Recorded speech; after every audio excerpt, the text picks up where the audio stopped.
بسم اللہ الرحمن الرحیم۔ آج ایک مختصر سی روایت بیان کر رہا ہوں جس میں صوفیوں کے چند عقائد مثلا ابدال کا انتخاب کس طرح ہوتا ہے، غوث کی مجلس مشاورت کیا ہوتی ہے، اور توجہ باطنی اور کشف اور طے الارض کے عقائد پر مختصر بحث ہوگی۔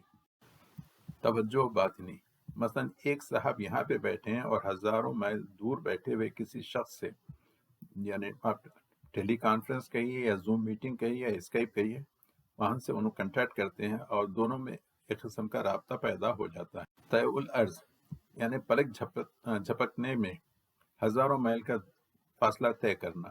یہ قصہ میں نے لیا ہے مولانا زکریا کاندلوی، مصنف فضائل الاعمال کی کتاب صحبت با اولیاء، اور پیج نمبر ہے 215۔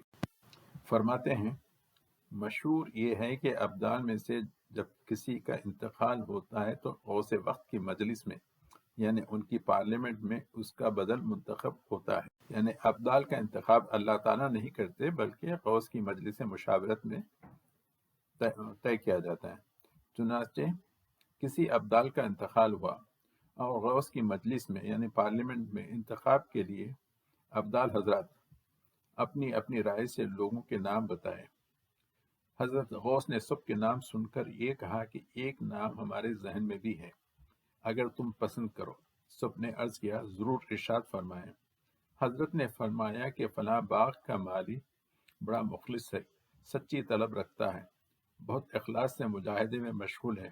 سب نے اس رائے کو بہت پسند کیا۔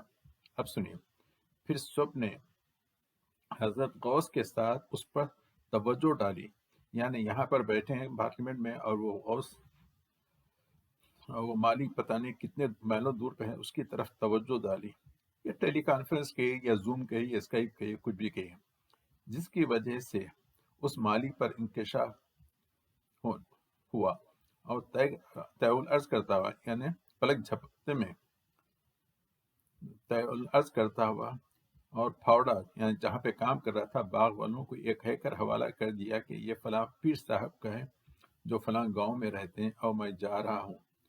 ہرچند ان لوگوں نے خوشامد منت سماعت کی کہ ذرا اپنا حال تو بتلا دیجیے، مگر اس نے کچھ نہیں بتلایا اور کہا سنا معاف کروا کر وہیں سے غائب ہو گیا۔